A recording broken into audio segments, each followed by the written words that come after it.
Now, I started the program talking about the reason we're locked down, the reason the public is so compliant, and that is that they are fearful. We are, in this country, frightened at the moment. And the reason for that is the way politicians, health officials and, of course, the sensationalist media love to generate hysteria, love to heighten our fears.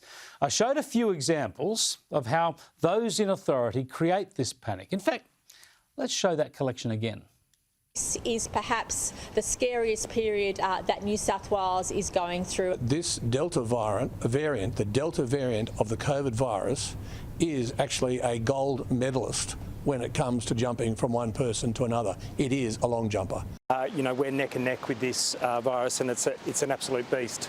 We still have many people dying around the world. 10,000 people are losing their lives around the world every single day, but we can't be complacent with this disease. We see the consequences of other jurisdictions who are really experiencing terrible, catastrophic situations around the world. Now, as you know, the media and others amplify and sensationalise all this even much more forcefully than all of that. And what happens then is perceptions become divorced from reality. Let me demonstrate this clearly with exclusive access to some new polling. This is from opinion sampling company True North. They asked people to identify the characteristics of the Indian or Delta variant of COVID-19. And 67% of respondents said it was both more deadly and more contagious.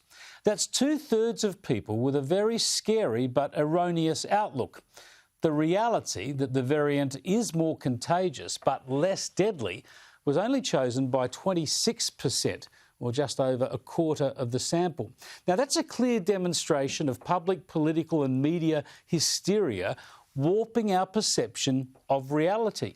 People are overly frightened based on an exaggerated version of the threat we're all dealing with. There is a threat, of course. But this data, this research gets worse. Another question asked people to rate their chances of dying if they were infected with the Delta variant.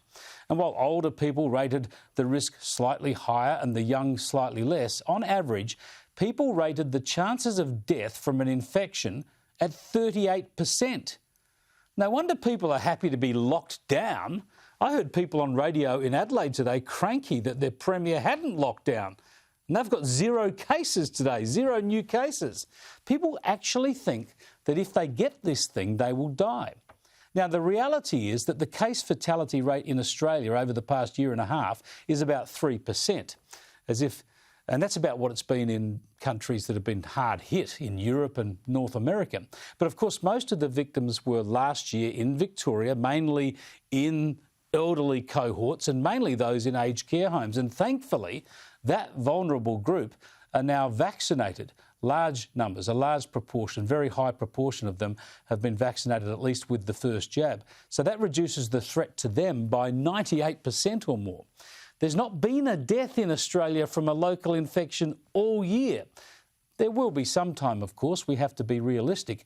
But according to the experts, your chances of dying from an infection now as an elderly vaccinated person or an unvaccinated younger adult, that's somewhere around 1% or lower.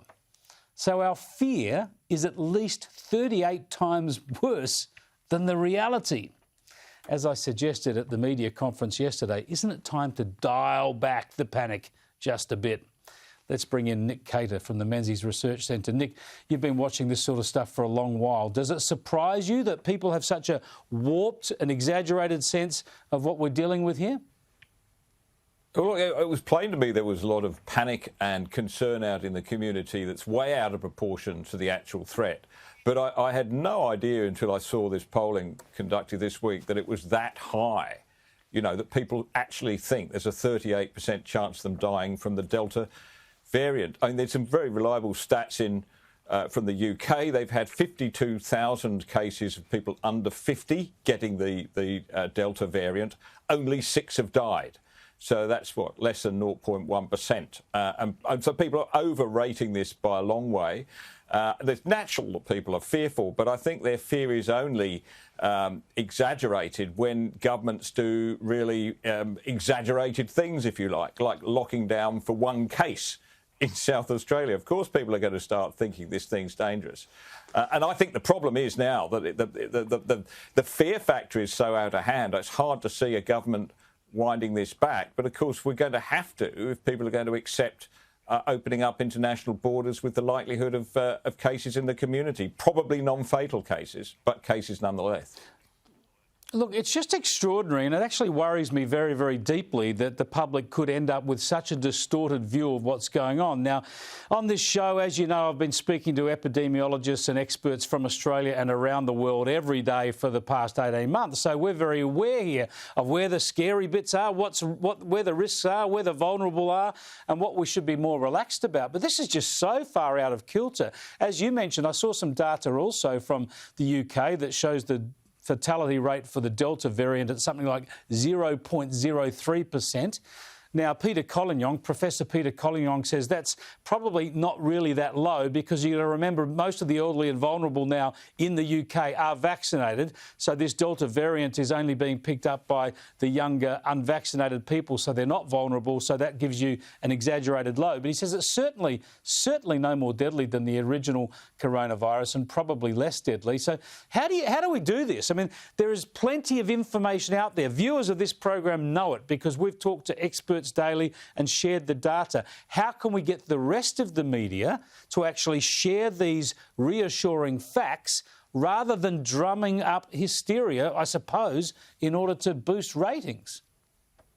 Well, I think the government's got a lot of responsibility, or the people who compile the government's websites, because a lot of this information, the very important information, is very hard to find out. I mean, do we know, for instance, of the, I don't know, is it 20-odd cases in New South Wales today, how many of those were under 50? Because if they were all under 50, then the risk factor is very low. We certainly know that only a handful are in hospital.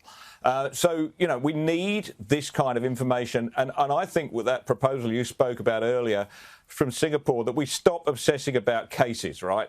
We stop obsessing about cases and start focusing on the number of people hospitalised and the number of dead. You know, in the first 6 months of this year, Chris, around 1,800 cases in Australia. As you rightly said, no deaths through community transmission, only one from somebody who's come from overseas. So that's one death in 1,800 cases. You know, can't the government be a little bit more upfront about this and help people assess the risk and then put it against the other risks to the economy and what's happening in a city like Sydney right now with businesses shut down, and actually deal with this in a proportionate fashion? Because we're not at the moment. It's really like headless chooks at the moment.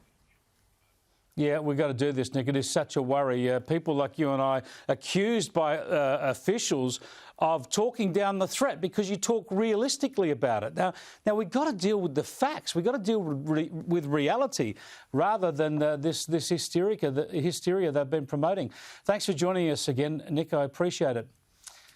As I mentioned, the Chief Medical Officer in South Australia yesterday, Nicola Spurrier, because I asked her about the mild threat of this disease to those who are not in the vulnerable categories. That's the critical qualification. We all know how seriously deadly this disease has been for the elderly. That's why we've been rushing to get the vaccines to the elderly.